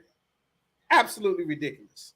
The amount of murder in the Black, Hispanic, and Native American community, and the lack of leaders that teach our people, God said, don't murder. It's ridiculous. It's unbelievable to have such a big problem. And everyone that speaks for God is in there having a goddamn party. Like there wasn't 5 murders outside last month. Like they strengthen a man who would say, I did something horrible. I did a horrible thing. I murdered someone. I'm selling drugs. Look at how these people act when they take my drugs. Look at the decisions they make when they take my drugs. They murdered someone. Look at how that mother is crying for her son. Look at these kids all on the news everywhere now that their daddy is gone. Look at how many children are without a father. Look at that mother. Look at the mother. Look at that father. You understand? Look at the kids that have to walk by and see some brother laid out on the street with his head blowed off. Nobody gives a damn about that because God knows my heart. I'm saved. I'm blessed and highly favored. You understand? Like, goddamn, you murdered somebody. What about murdering your baby? There's no conscience about murdering your baby. The number one murderer, the leading cause of death on the entire planet is abortion. Nothing on the planet kills as many of anything more than abortion. God knows my heart. I was on the bus with some young sisters one day, and I listened to them sisters talk about getting an abortion. And one of the sisters started to try to feel bad about having an abortion. And the other sister who goes to church, she said, you just got to go to church and you just got to praise and you just got to scream and you just got to let that thing out and you just got to, you just got to release it. At no point in time did she say, don't murder your baby. I talked to a sister. I was talking to a sister, and this sister said that her mother told her that I am not going to take care of another kid. And at 16 years old, her mother took her to get an abortion, forced her to get an abortion. You understand? Like, this is what's going on. And every Sunday, the Christian preacher says God is on your side no matter what. Because if God is on your side, who can be against you? God knows your heart. Only God can judge. That's a lie. It's judges all throughout the Bible. There's a book in the Bible called Judges. It's called Judges because it's about judging. You can't have a society without judgment. You understand? Repent. That just means you feel bad about it. You cry, you sing, you go home, you do it again. Next time you bring some more money. You understand? Like robbing, lying to your kids. Lying to your kids, telling them, Santa Claus, the Tooth Fairy, the Easter Bunny. Rabbits don't even lay eggs. You teach your kids not to lie to you, but you lie about the Tooth Fairy. You lie about Santa Claus. You lie about the Easter Bunny. You lie about, Halloween. Just everything is a goddamn lie. You say color doesn't matter. You fill out any form for a bank, for a doctor, for a school, anywhere. Everything asks you, what is your race? Then you go to church. The church tell you race don't matter. Like, it's absolutely ridiculous. Like the lying, how it's destroying our people. Here's another lie. What you don't know won't hurt you. It's another lie. Just pray over it. Bless it in the name of Jesus. That's a lie. Our people pray over things and then get heart attacks and strokes.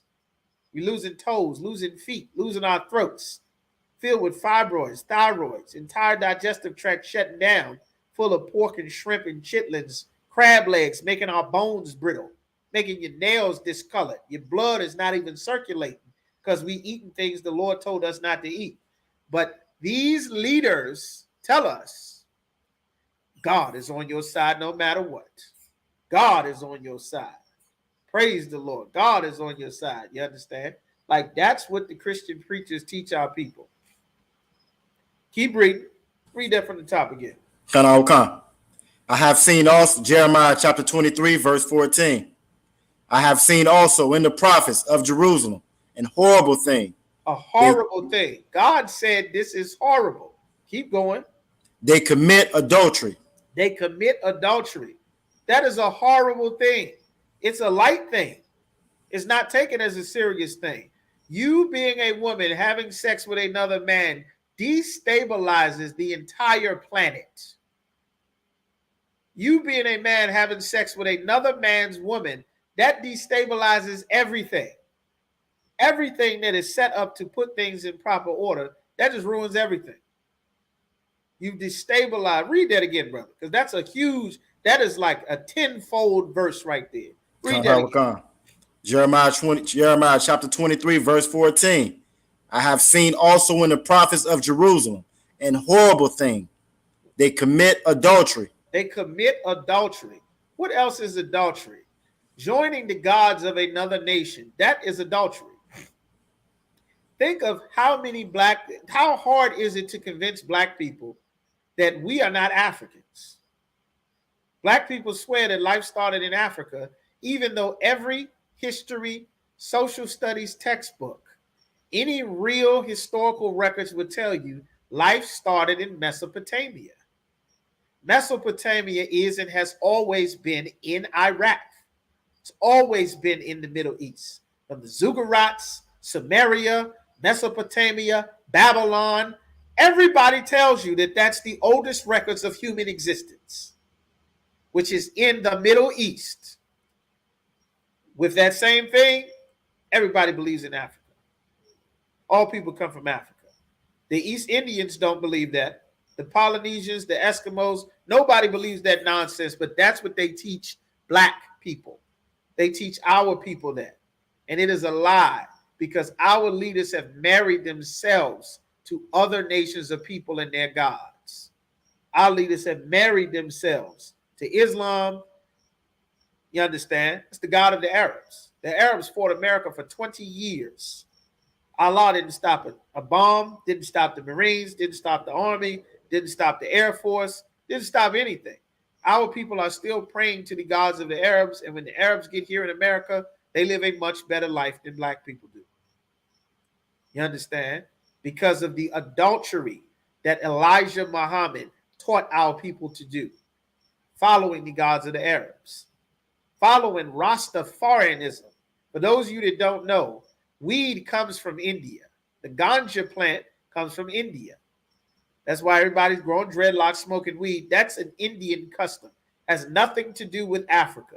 In fact, in most of Africa, if you get caught, well, let me say in southern or central Africa, they'll probably beat the living piss out of you if they catch you with weed.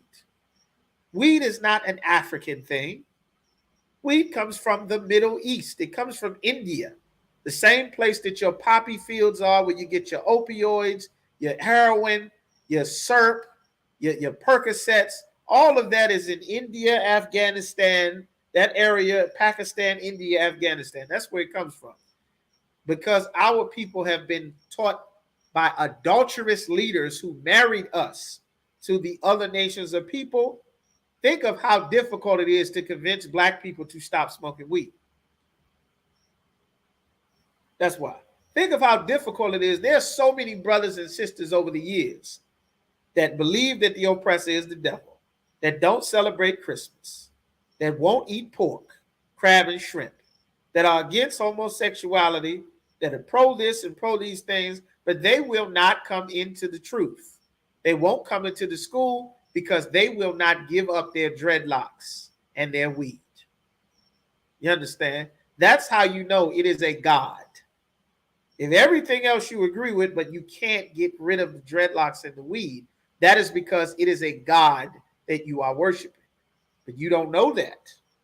And wicked men strengthened our people to accept these things. You understand? So keep going. Come. And walk in lies. Walk in lies. I mean, lies about everything. Just walk in lies. Lies about everything. Lies. I mean, it's crazy lies. Keep going. They strengthened also the hands of evildoers. A man that would realize and look at how people were before they started selling them drugs and then how they are afterwards. A man that would look and see that how someone was healthy and strong and now their bones are showing. Now their teeth are rotting away. At first they were paying you money. Now they don't have money anymore. Now they're stealing things. They're trying to sell your kids toys. They're offering to have sex with you and the other drug dealers so that they can get your drugs. Look at how you're destroying their lives. They can't eat. They can't sleep. They're destroying their own families for the wizardry and the witchcraft that you put on them with these drugs, with these pills, with this weed. You understand? With this cocaine, with this heroin. They're dying. They're overdosing all over the goddamn country. But you don't have a conscience about it because you're a Christian. And Christianity teaches you that only God can judge. I know I'm wrong, but I got to do it anyway. I know it's wrong. Like, these are the things that the Christian church teaches our people. And they destroy our people because of that. It strengthens the hand of an evil man. I'll give you another example. The brothers and sisters that are lesbians and homosexuals that come to church, they are coming to find God. They're coming to learn about God. They're coming to get the issue that they know there is something wrong with them. And when they get there to church, they don't get the strength to be a man and get over the child molestation. The woman don't get the strength to be a woman again. She gets to be a deacon dressed in a suit and tie. She's the deacon. She gets to be the pastor. She gets empowerment instead of correction. He gets to be the leader of the choir so that he can now be the president for other kids in a vulnerable position the way that he was. Like, they strengthen an evil man. Without the Christian church, there is no LGBT community.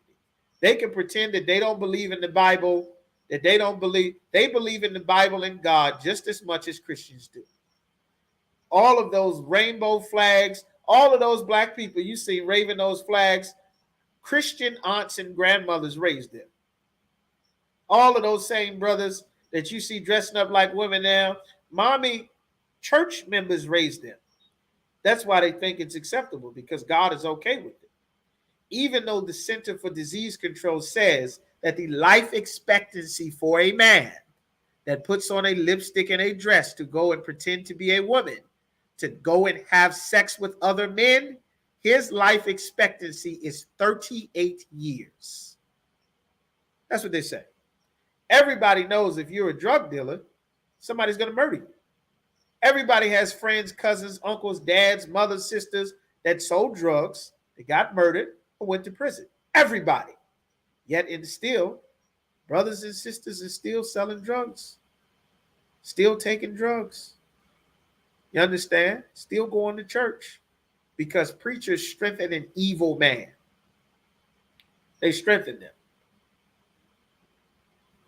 You understand? Keep going. Khan, that none doth return from his wickedness. That none return from his wickedness. Like they're supposed to teach you to return from your evil. Like this being a drug dealer is wrong. You can't be a drug dealer. You cannot be a prostitute. You can't have sex with men for money. You're not supposed to do that. You cannot behave like that if you're a man. You can't do your wrists like that. You can't walk like that. You can't talk like that. You have to have someone correct you on how to speak. You may think it's the proper way to speak, but there is men that God set up, that he put words in that man's mouth to teach people what to say, how to function. You can't dress like that, sister. That's wonderful. You cannot dress like that. You can't be that way. No, you cannot overtalk the man. You cannot be in charge. You can't. That's wrong. That's against the spirit of the Lord. Brother, you cannot behave like that. You can't come in here dressed like that. A man cannot wear a dress. No, brother, you cannot paint your nails. You cannot wear that your mother's wig. You can't do that. Don't take your son to the nail shop with you. You're wrong, sister. You cannot leave your man because you are upset with him. You cannot leave your woman because you are upset with her. Those things is supposed to correct what is wrong with our people. The Christian church does not correct what God says is wrong. They don't correct that. You understand? Like that's what the Lord is talking about. All right. Like this is what the Lord is saying. They strengthen the hands of an evildoer so that no one returns from their evil. No one is coming back and saying, damn, let me stop this. I got to stop this. Christ died so that I can live my life again. I can't live this way. I got to stop this. You understand? I got to come in here and now teach other brothers and sisters to not live the way that I used to live. That's what's supposed to happen. The Christian church does not teach that, man. They don't teach our people to do those things. Keep going. Khan. They are all of them unto me as Sodom, and the inhabitants thereof as Gomorrah. That's what the Christian church said. They are all of them unto me as Sodom. Like the Lord is saying, he looks at them, the entire Christian church, he looks at them as homosexuals. That's why we're saying the Lord say this is a homosexual religion. He said they are all of them unto me as Sodom. Everybody knows who Sodom was. And the inhabitants, the people, which is the inhabitants, the ones that live there, that are inside of those places, as the inhabitants of Gomorrah. What did the Lord do to Sodom and Gomorrah? He rained fire down on it. He destroyed it. He despised it. He wiped it off the face of the earth. This is not a neutral stance that God is talking about. This isn't something that God is, he just don't like it a little bit. The Lord is saying he absolutely hates the Christian church. He despises it. He doesn't like the choir rehearsals. He doesn't like all of these alternative beliefs and religions. The Lord is absolutely against it. That's what the Lord is saying. You understand? And if not for these people that our people assume are men of God, brothers and sisters would hate it too. They would hate it. If not for the Christian church, sisters would be lining up telling you, I killed my baby and this is terrible. I would never, don't ever do this. Don't let the nurse and them talk you into this. It was terrible. I should have never did this. And a million sisters would line up and tell you, this is terrible. The way it should be, if not for Christianity, brothers and sisters would say, you can't do this. We got to get rid of this. You can't have this. I did it and it was terrible. I murdered somebody and it was horrible. Don't ever murder anybody. Don't do this. I sold drugs. I destroyed the community. Don't ever do this. Don't live this way. You understand?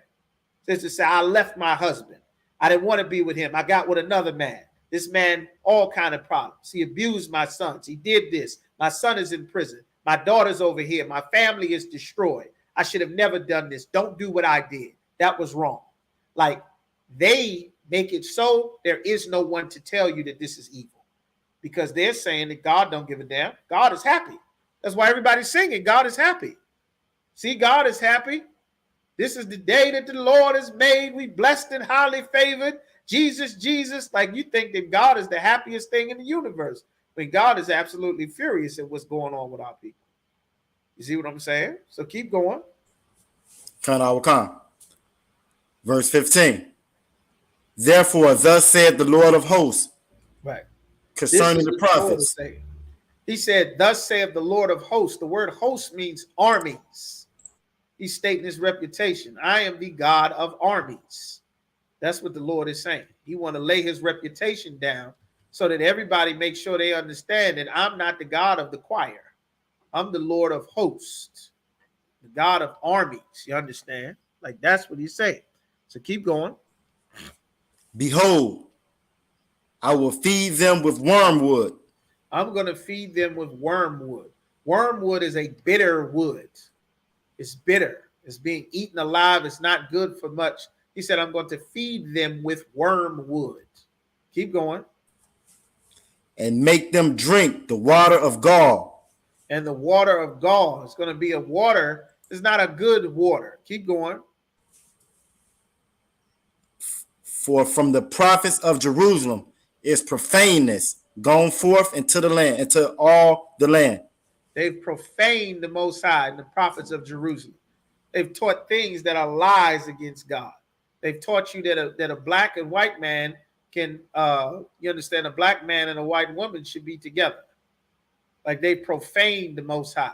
Imagine having a champion stock of anything. You got a purebred anything, and then you go and you mix it with a mutt. And it destroys the rest of your lineage, the rest of your breed.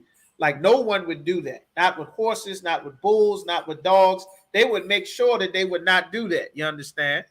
But that's what the Lord is saying. They profaned it. They made it. They destroyed it. You understand? Like, this is what the Most High is talking about. All right. So that's it on that. It should cover what Officer Yarash was asking about. All right. Take me to Genesis chapter 5 and verse 1. Book of Genesis, how the Lord set everything up to be perfect. Genesis chapter 5 and verse 1. Go ahead. Genesis chapter 5, verse 1. This is the book of the generations of Adam. These are the records of Adam, the forefather. Adam was not the only man on the planet. Adam was the only important man, the first important man on the planet when God created mankind. Adam and Eve were not the only two people. He was the only important person to God. And that's something to learn as well. Level of importance. Everybody is not important. Everybody is not equal. God did not make equality from the beginning. If that was the case, why didn't you get the names of the rest of the people that's on the planet? Because they're not important. Just like the other nations of people are not important. Everyone is not important. There is no equality in the Bible. You understand? Keep going. In the day that the Most High created man. Right. He created all man in one day. Keep going. In the likeness of the Most High made he him. Like, in the likeness of the Most High, he made mankind. Keep going. Verse 2. Male and female created he them. He did what? Male and female created he them. Male and female. The Lord set that up from the very beginning. There's a lot of controversy about that these days. There's a lot of controversy. There's a man and a woman. That's it. Male and female. You understand? That's how that sets up. The Lord made a male of something, and then he made a female version of that same thing. You understand? Like, that's how God set it up from the very beginning, and that is perfect. You understand? Keep going. And bless them. He blessed them. Right? And called their name Adam. He called their name Adam. Why did he say their name? Because as a woman, your name is always tied to the man. And this is something else that has a ton of controversy. Okay, what it said? Sister Rakalna says, Salaki, sir, can you explain what it means when it says the dead will bury the dead and when it's right to go to funerals? Okay, when I believe you're talking about when Christ said, let the dead bury the dead. Is that the scripture you're talking about? Just type in, let me know. All right.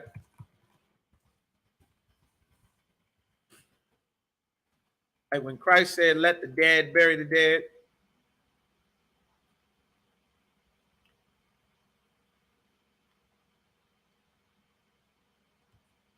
Luke chapter, okay.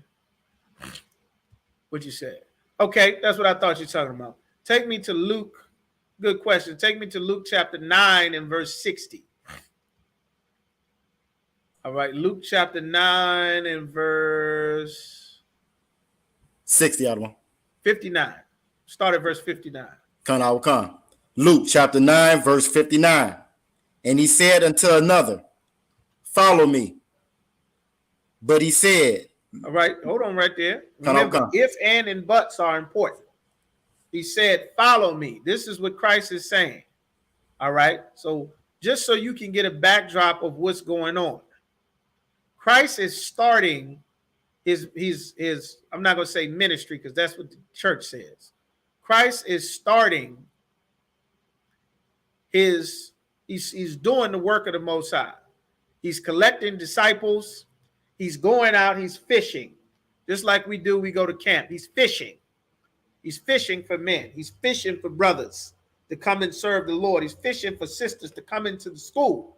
Sisters to come into the school to support these brothers, to support the work of the Lord. You understand? They may have a husband or something that's in the world. They come into the school. Lord willing, that brother see how the sister change and start being righteous towards the Most High. He come into the truth as well. You understand? And bring warriors and soldiers in to serve the Most High. Christ is out fishing to get men to serve the Lord. Same thing we do going to camp.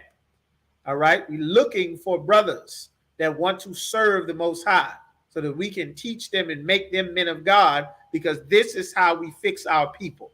You don't fix your people by praying and singing songs. You fix your people by teaching the murderers to not murder and make them a man of God.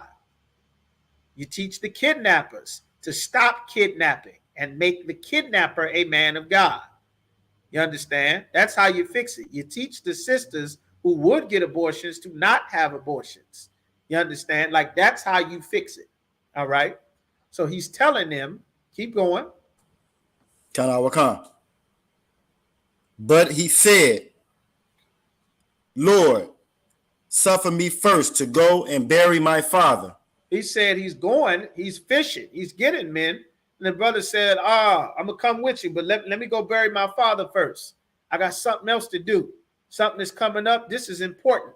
Let me just go bury my father, and then, I'm going to get back with you. And I'm there. I hear this year after year, tons of times. Brothers in the truth. Brothers make tons of excuses why they don't come into the truth, why they can't come to camp. All of these things going on. Oh, I got to do this. I'm so busy, so tied up. I understand. You're the most important person in the world, and you can't serve the Most High because your mom, because your cousin, your grandma doesn't like it, your rib doesn't like it. I understand. So keep going. He said, let me first bury my father, please. Verse 60. Yahushua said unto him, let the dead. Christ's response was, he told Christ that let me first go bury my father. And once I bury my father, I'm with you. This is what Christ said. Let the dead bury their dead. He said, let the dead bury their dead. The scriptures say, and this is what the sister's question was. It said, let the dead bury their dead. And when is it right to go to a funeral? All right. The first part where Christ said, let the dead bury their dead. When you come into the truth, all right, it is different from being a civilian. Brothers and sisters that are not in the truth, they are in the world. They're in the world. Mama, cousin, grandmama, your best friends, your sister, your little brother, everybody, your aunts, your uncles, if they're not in the ISUPK, chances are they are in the world. They're in the world. They are not needed for the work of the Lord because they don't serve the Most High. They're not going to camp. They're not living and preparing their lives in a way to serve the Most High. They've not sworn and taken an oath to uphold the Most High's words and to, you understand, be a priest and prophet of the Lord, to come and roll to build up this nation. So because of that, they're not needed for the work of the Lord, but you are. You understand? The disciples were needed. So what he was telling them is, you don't have time to go and bury your father. Let your mother and your cousins and your uncles bury your father. You need to be here with me doing the work of the Lord. You understand? And that's a very difficult thing. It's a very difficult thing, but it is not uncommon that the work of the Lord that Christ is doing and that is being done now is so very important. And you cannot go to every funeral every time the Lord kills some sinner. You understand? Again, the Bible is not magic.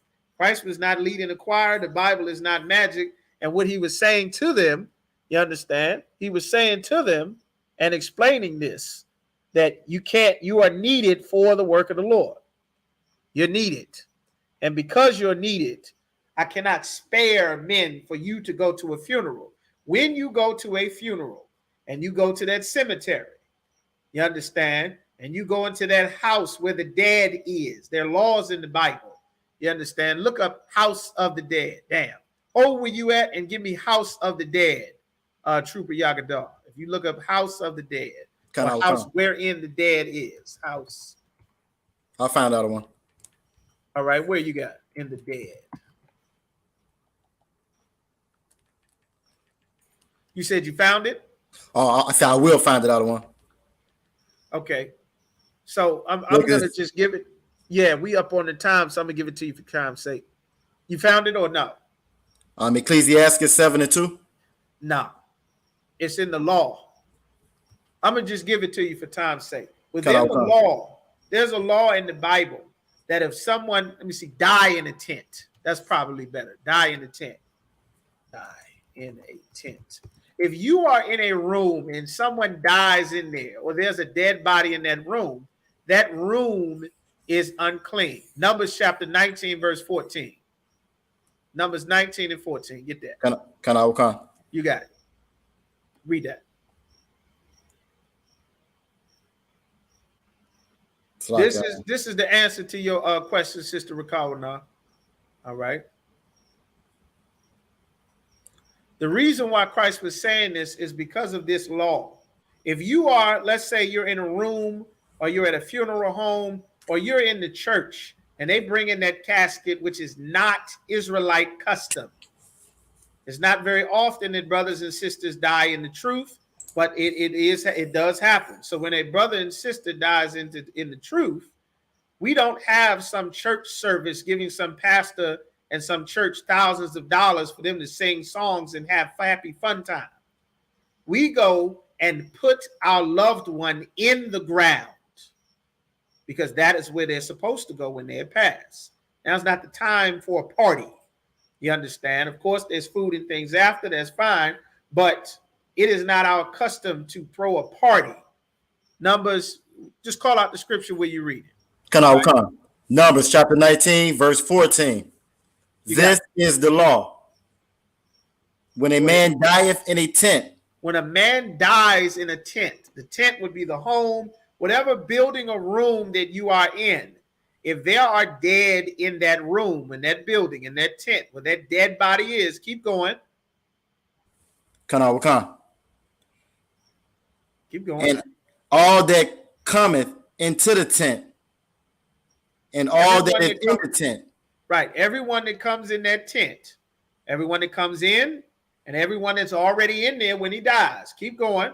Shall be unclean 7 days. Shall be unclean 7 days. That means that in order for you to go to this funeral to bury dad, You cannot come to camp to do the work of the Lord. You cannot come in the temple if you're unclean. You cannot come to camp if you're unclean. We're down one man. We're down a reader. We're down a brother on Shamar. We are down for the work of the Lord, one soldier.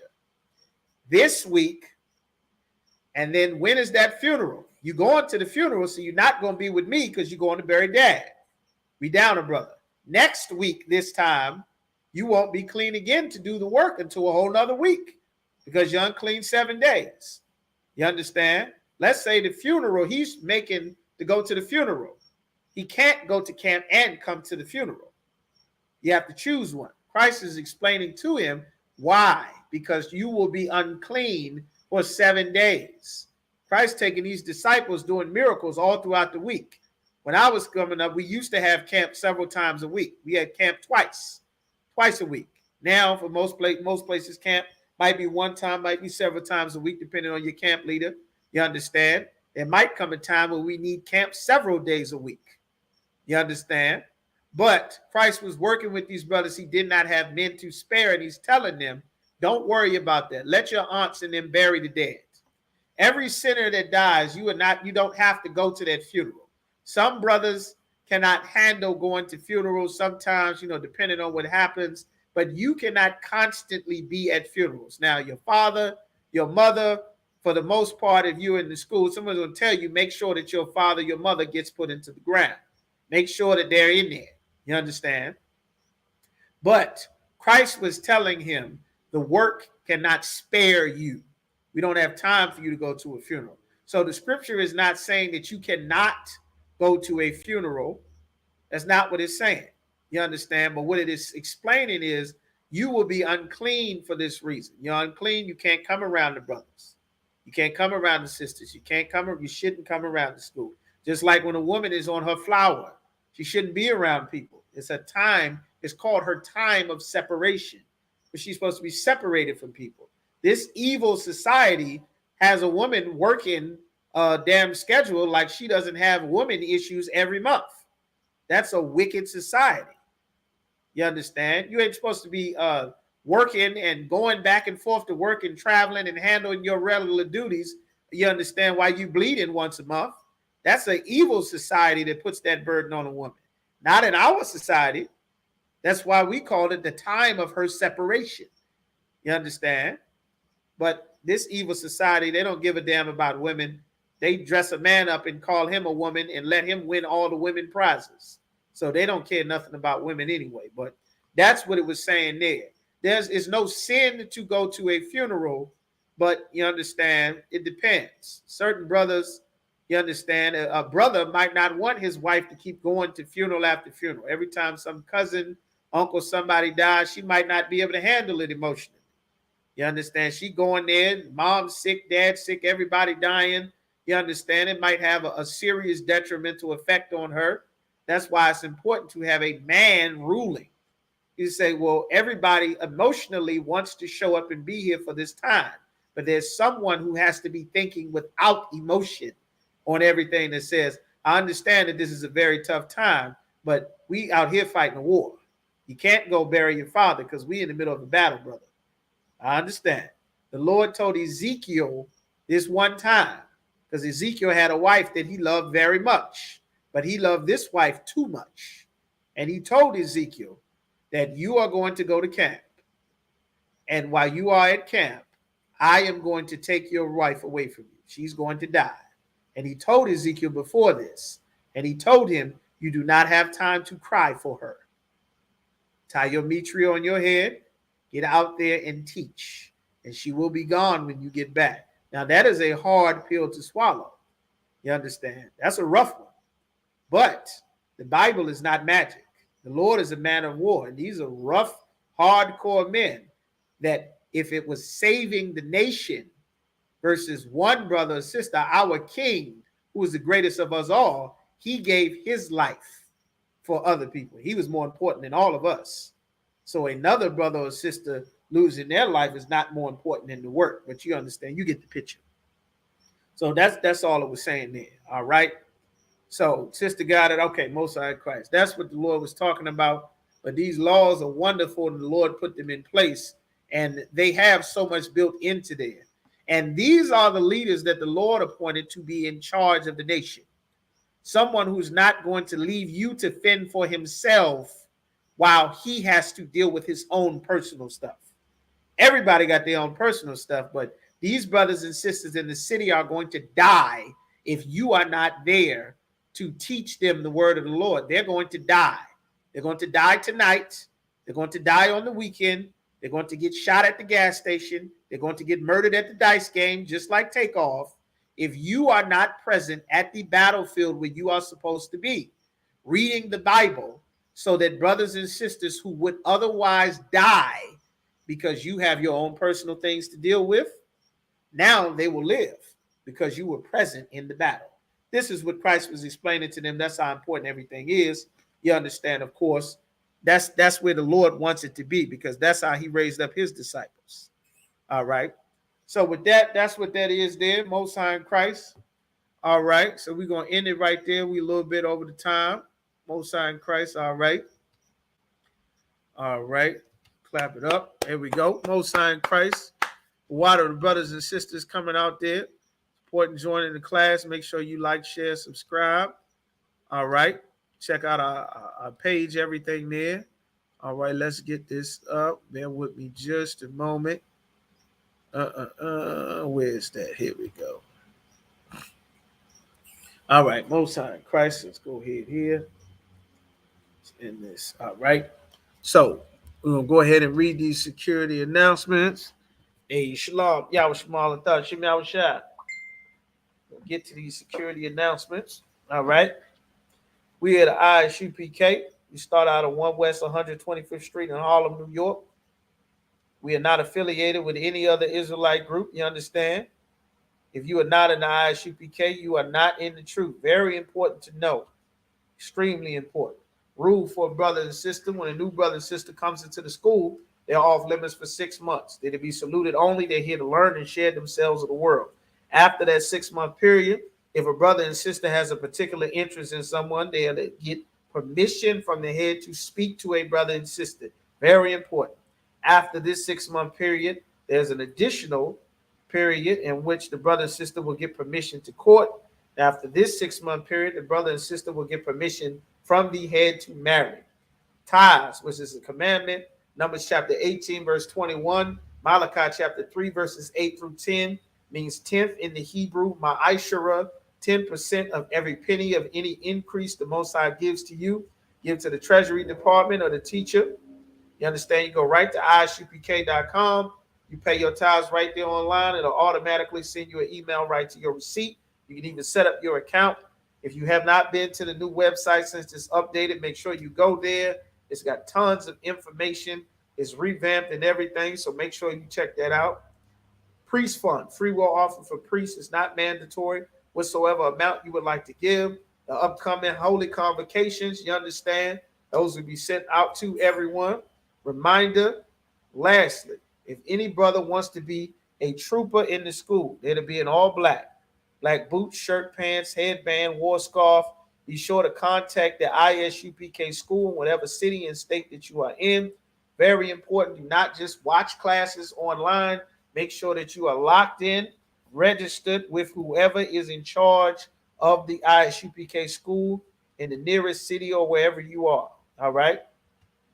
And with that, Madyam, which means to stand, we're going to give one courtesy salute.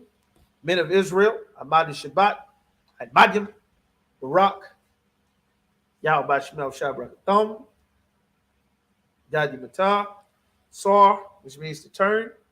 Going to give one courtesy salute to the sisters. Sisters Ahmadyan, which means to stand. Men of Israel, Ahmadi Shabbat, Madyam, Barak, Yahweh Shamar Al Athan, Bahashim Yahweh Shai, Yadi Matah. Class dismissed. All right. Most High in Christ. While y'all joining, be sure to like, share, subscribe, thumb up. You understand? With that, shalom.